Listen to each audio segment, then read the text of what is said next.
Welcome to AI Paper Slop. Today we are looking at DenseReward learning via failure synthesis for robotic manipulation. Yeah. This is from Yufeng and a joint team spanning UNC Chapel Hill, Carnegie Mellon, Shanghai Jiaotong, and Amazon AWS AI. Right, and the fundamental bottleneck in reinforcement learning for robotic manipulation today is sparse rewards. We're currently giving models a simple, pass or fail grade at the very end of an episode, and we severely lack realistic, scalable failure data to teach them exactly what went wrong mid-task. Yeah. So this paper introduces DenseReward. It's a system that automatically generates physically realistic failure trajectories, collisions, missed grasp, dropped objects, entirely in simulation without any human labeling. They use these 27,000 synthesized episodes to train a vision language reward model that provides dense per-timestep frame-level feedback. Wow. And the result is a dramatic improvement in fine-tuning real-world robot policies with incredible sample efficiency. If you are an AI researcher or an ML engineer and you're tired of watching your real-world policies fail because you basically can't afford a million physical hardware rollouts, you need to hear the mechanics of this. Absolutely. We're going to dissect the exact automated data pipeline this team built, the physics behind their trajectory perturbations, and their real-world deployment on the DenseReward platform. But let's start with the root of the issue. Okay. The community has access to massive existing vision language models. Why not just plug one of those in to act as a reward function? Well, it really comes down to two major hurdles. The first is the credit assignment problem. Right. Imagine a robot executing a long horizon task like, sorting objects into different bins. If the robot only receives a single binary reward, a 0 for failure or a 1 for success, at the very end of a 30-second task, it has absolutely no idea which specific intermediate action caused the failure. Was it the approach speed or? Exactly. Did it approach the object too fast? Was the gripper angle slightly off? Did it release too early? A binary reward just doesn't contain that information. Think of it like grading a massive coding project for a computer science student.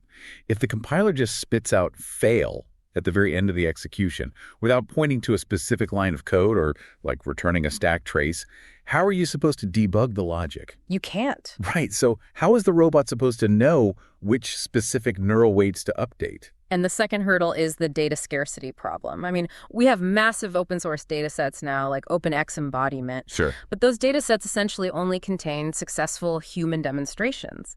They are built by having a human teleoperate a robot to perfectly pick up a cup thousands of times. So the model learns what success looks like, but it is completely blind to the physical dynamics of failure. Wait, I've seen recent papers try to fix this without collecting new data, though.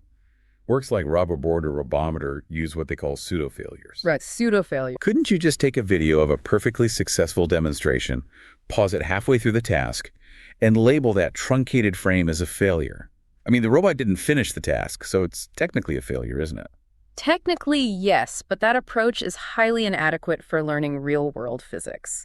A truncated success does not teach a vision language model what a high-speed collision actually looks like. Oh, because it's just paused. Exactly. It doesn't show the visual dynamics of a plastic cup slipping out of a metal gripper or a block tipping over because the grasp was off-center.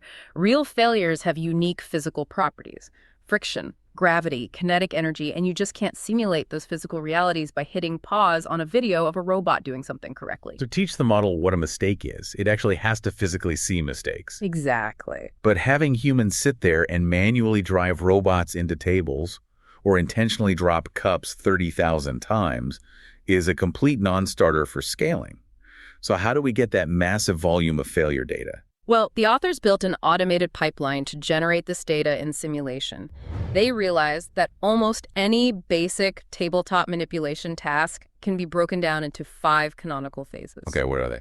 Reach, grasp, lift, move, and place. So reach for the object, close the gripper to grasp it, lift it off the table, move it through the air to the target, and place it down. Perfectly stated. To automate this perfectly, they built a highly robust pipeline stack. They spin up a physics simulator and initialize a scene with a random object and a target container. Okay. Then they use a model called GraspNet. GraspNet takes in multi-view RGBD camera inputs, so standard red, green, blue video plus depth information, and it predicts up to 50 viable grasp candidates for that specific object. 50, that's a lot. Yeah, and once they have those grasp candidates, they hand them off to QRobo, which is a state-of-the-art collision-aware motion planner. Kurobo selects the most feasible grasp and executes a flawless, collision-free motion sequence across those 5 phases. Let me push back on the automation aspect here. Yeah. If this is fully automated, and there are no human annotators watching the simulation to label the data, how does the system strictly define the boundary between these phases? That's a great question. Like, how does the pipeline know the exact millisecond reach ends and grasp begins so it can label the training data properly? Because the entire pipeline is running within a physics simulator, the system has direct access to the ground truth state of the environment. The phase boundaries aren't guessed, they are hard-coded directly to those physical simulation states. Oh, I see. Yeah, the grasp phase starts exactly at the frame where the physics engine detects the robot's end effector, the gripper, making physical contact with the object. The lift phase triggers the exact moment the object's z-axis coordinate registers as being greater than 0, meaning it's off the table. Right. And the place phase triggers when the end effector enters a specific, predefined spatial proximity radius around the target location, which they denote mathematically as d subplace. Okay, that makes total sense. You now have a flawlessly automated pipeline that generates successful, perfectly segmented trajectories. But a data set of perfect successes puts us right back where we started. Exactly. How are they generating the failures? They systematically break that perfect pipeline. To teach the AI what failure is, they introduce targeted programmatic perturbations at very specific stages of the motion plan. This reminds me of how we stress test autonomous driving algorithms. You wouldn't just randomly crash a simulated car into a wall, because that doesn't teach the perception stack anything useful about recovery. Right, it's just noise. Instead, you programmatically inject a patch of ice on the simulated road at the exact apex of a turn, forcing a specific loss of traction to see how the system interprets that exact physical failure. And in this paper, they apply that exact philosophy to robotic arms. They walk through 6 specific failure modes that they synthesize by perturbing the planner. First, there's the baseline success. In a success trajectory, the reward curve shows a smooth, monotonic increase from 0 to 1 as the task progresses through the 5 phases. But then they synthesize a collision. They force the robot to deviate from the Kurobo path and hit the table or the object.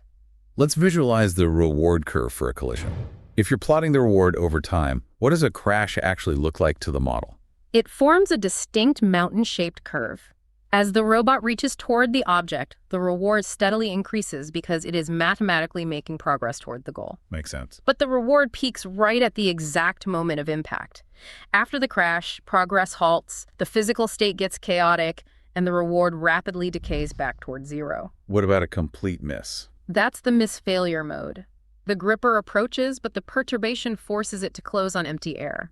Similar to the collision, the reward curve rises as it gets closer, peaks at the exact moment the grasp fails, and then decays as the robot uselessly lifts an empty gripper. And arguably the most physically complex perturbation is the fall. This is where the robot successfully grasps and lifts the object. But they perturb the simulation physics, maybe by temporarily zeroing out the friction constraint on the gripper, so it drops the object midair during transport. Yeah, and the physics engine takes over immediately. It calculates the gravity, the object's mass, the kinetic energy as it tumbles. And again, the peak reward perfectly reflects the partial progress the robot made before dropping it. That's brilliant. They also include 2 more modes. There's smooth, which simulates suboptimal, jittery motion paths without a total failure, and recover, where they force a temporary failure, like a slight slip, but allow the motion planner to replan and successfully recover the object. For you listening, this is really the crux of the paper. This pipeline is generating actual physical failure dynamics. It is labeling complex physical events with dense frame-by-frame scalar scores, not just a binary 0 or 1 at the end of a 30-second run. It's teaching the network the exact mathematical shape of a physical failure. So you just generated thousands of perfectly simulated car crashes and dropped objects. But raw video of a dropped cup is useless to a neural net. How does the model actually ingest this data? So the pipeline outputs what they call the DenseReward dataset, and the scale here is really impressive. They generated 27,000 total episodes, which translates to 7.5 million frame-level samples. Wow. And to ensure the model isn't just overfitting to the quirks of one specific rendering engine, they span the data across multiple diverse environments. They use the real-world DenseReward dataset, NVIDIA's Isaac Sim, RoboSuite, and Libero, covering over 60 distinct manipulation objects. And the architecture of the reward model itself, what are the actual inputs and outputs? It's a vision language model. It takes 3 specific inputs. First, the language instruction, like put the ball in the basket. Second, the current image observation from the camera. And third, a small set of historical frames leading up to the current moment. It processes all of that through its transformer layers and outputs a single per-timestep scalar reward ranging from 0 to 1. Let's unpack the historical frames, because the ablation studies in the paper highlight something somewhat counterintuitive. Does the model really need a video feed? Can't a massive vision language model look at a single current frame of a cup hovering in midair and determine if the robot is dropping it? Well, the ablation studies showed that temporal context is absolutely critical for this. They tested the model's mean absolute error, which is basically how far off the model's predicted reward is from the ground truth physical progress of the robot. Right. They found that providing exactly 2 historical frames alongside the current frame is the absolute sweet spot. With 2 historical frames, the model achieves a mean absolute error of 0.081. That's pretty low. Yeah, and if you drop it down to just 1 historical frame, the model loses the context it needs to understand motion, velocity, and direction. The error rate noticeably worsens to 0.088. But in machine learning, we usually assume more data is better. If 2 frames give you motion context, why not feed it 3 historical frames? Or 10? If we look at how vision models process sequential data, more isn't always better. When they jumped to 3 historical frames, performance actually degraded. The mean absolute error went back up to 0.086. Oh, interesting. Yeah, adding that much visual history introduces noisy, redundant information that distracts the attention mechanisms from the immediate action. 2 historical frames give you the perfect delta of movement without overwhelming the context window. Did they test the core premise of the entire paper, though? Like, what happens to the error rate if you train the reward model completely without all those programmatic drops, collisions, and misses we just talked about? They did. They ran a full ablation on the failure data. When they removed the synthesized failure trajectories from the training set, relying only on successful demonstrations, the mean absolute error jumped drastically to 0.1312. Wow, that's a huge jump. It definitively proves the thesis. You absolutely need physical failure data to teach a vision model how to accurately judge intermediate task progress. Simulation metrics and ablation studies are great. But, as a machine learning engineer, the only thing that really matters is deployment. Does this heavily simulated reward model actually work on physical hardware in the real world? It does. The team deployed the DenseReward model on the real-world DRAID platform. The hardware setup was a Franka Research 3 robotic arm equipped with a robotic 2F85 parallel jaw gripper. Okay, standard setup. Yeah, and for vision, they used standard exterior and wrist-mounted ZED cameras. They tested the system on 2 distinct real-world tasks. The first was stack the cups, which tests high-precision spatial manipulation. The second was put the ball in the basket, which was designed to test the policy's ability to generalize to unseen objects. Let's talk about the reinforcement learning architecture here. Yeah. We have a model outputting a dense reward from 0 to 1.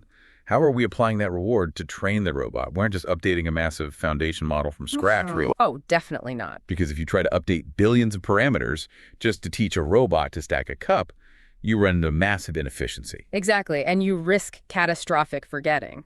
Catastrophic forgetting is when a massive pre-trained foundation model, which they denote as pi0 in the paper, literally overwrites and forgets its broad general knowledge of the world just to over-optimize on the specific task you are currently training it on. Right, it becomes hyper-focused. Exactly. So to avoid this, they use DenseReward in conjunction with an algorithm called DSRL, or latent space reinforcement learning. Let's unpack DSRL. What do we mean by latent space steering, and how does it prevent the foundation model from forgetting everything else? Think of the pre-trained foundation model as a master chef who already knows how to navigate a kitchen, handle tools, and understand physics. That's your behavioral prior. Okay. In DSRL, you keep the master chef completely frozen. You do not update the core neural weights of the foundation model at all. Instead, the foundation model outputs actions using a diffusion head. Right, diffusion models. And diffusion models work by iteratively denoising a latent noise space to generate a final output, in this case, a physical action for the robot. DSRL only steers that specific latent noise space. So instead of trying to teach the chef how to cook from scratch by rewiring their brain, You are just giving slight, continuous nudges to the steering wheel of the diffusion output. Exactly. You're gently guiding the raw physical output toward success using the DenseReward while keeping the incredibly rich behavioral prior completely intact. That's the perfect way to visualize it.